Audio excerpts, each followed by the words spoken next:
क्या आप जानते हैं कि सेंसेक्स गिरा 645 पॉइंट्स और फिर भी केमिकल सेक्टर ने पॉजिटिव रिटर्न दिया? कुछ तो खास चल रहा है यहां। हेलो फ्रेंड्स, मैं सोहेल और स्वागत है आपका शेयर सेंचर में, जहां शेयर मार्केट की बड़ी खबरें मिलती हैं बिल्कुल आसान भाषा में। आज हम बात कर रहे हैं एक ऐसे सेक्टर की जो चुपचाप 43% तक ग्रो कर गया है, और वो भी तब जब पूरा मार्केट लाल निशान में था। हां, हम बात कर रहे हैं इंडियन केमिकल सेक्टर की, जो 22 मई 2025 को 0.62% ऊपर था, जबकि सेंसेक्स 645 पॉइंट्स नीचे गया। एनएसई डेटा दिखाता है कि यह सेक्टर अब 16 लाख करोड़ से भी ऊपर की मार्केट कैप छू चुका है। लेकिन सवाल यह है, ऐसा क्या खास हो रहा है केमिकल्स में? आइए पहले समझते हैं बैकग्राउंड। इंडियन केमिकल सेक्टर की वैल्यू 2023 में $220 बिलियन थी, और प्रोजेक्शंस बता रहे हैं कि यह 2025 तक $300 बिलियन तक पहुंच सकता है।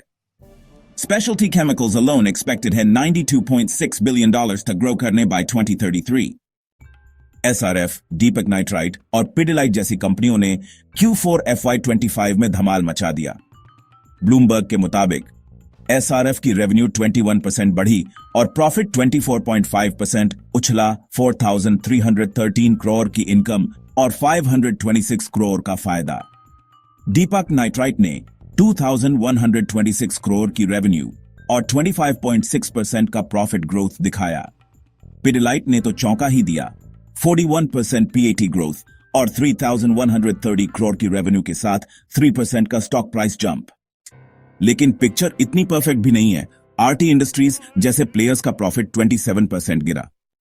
अब बात करते हैं ग्रोथ ड्राइवर्स की। सबसे बड़ा बूस्ट आया है गवर्नमेंट सपोर्ट से। यूनियन बजट 2025-26 में केमिकल्स मिनिस्ट्री को 1,61,965 करोड़ रुपए का एलोकेशन मिला है।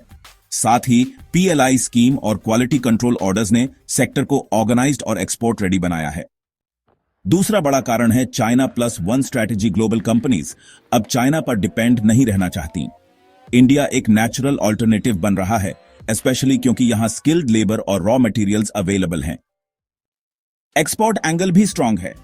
चेमेक्सिल के मुताबिक FY25 का एक्सपोर्ट टारगेट है $31 बिलियन और ऑलरेडी H1 में $14.1 बिलियन एक्सपोर्ट हो चुका है। पर एक सवाल उठता है, क्या यह सस्टेनेबल है? बिल्कुल, लेकिन कुछ चैलेंजेस अभी भी हैं। NH शेवा जैसे पोर्ट्स पर इंफ्रास्ट्रक्चर इश्यूज हैं, और यूरोपीय संघ का कार्बन बॉर्डर एडजस्टमेंट टैक्स 2026 से लागू होने वाला है। एक्सपोर्टर्स को एनवायरमेंटल कंप्लायंस पर भी काम करना होगा। रिटेल इन्वेस्टर्स भी अब इस सेक्टर पर जमकर नजर रख रहे हैं।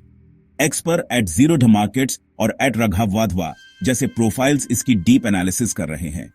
फाइन ऑर्गेनिक्स और गुजरात स्टेट फर्टिलाइजर्स जैसे मिड कैप्स भी चर्चा में हैं। वैल्यूएशन के हिसाब से सेक्टर का पीई अभी है 45.2 गुना, जो कि 3 साल के एवरेज से ज्यादा है। मतलब वैल्यूएशन महंगा है, लेकिन अर्निंग्स ग्रोथ भी 20% एक्सपेक्टेड है। तो लॉन्ग टर्म के लिए एसआरएफ, पिडिलाइट और दीपक नाइट्राइट जैसी कंपनीज इंटरेस्टिंग लगती हैं। तो आखिर में सवाल, क्या केमिकल सेक्टर में अभी एंट्री लेनी चाहिए? अगर आप लॉन्ग टर्म इन्वेस्टर हैं और रिस्क मैनेज करना जानते हैं, तो यह सेक्टर आपके पोर्टफोलियो को डाइवर्सिफाई करने में मदद कर सकता है।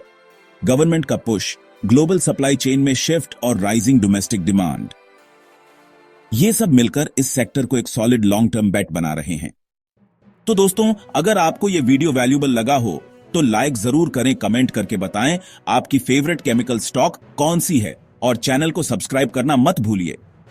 अगली वीडियो में हम बात करेंगे उन म्यूचुअल फंड्स की जिनका एक्सपोजर केमिकल सेक्टर में सबसे ज्यादा है। Thanks for watching. Don't forget to subscribe and join our community, link in bio.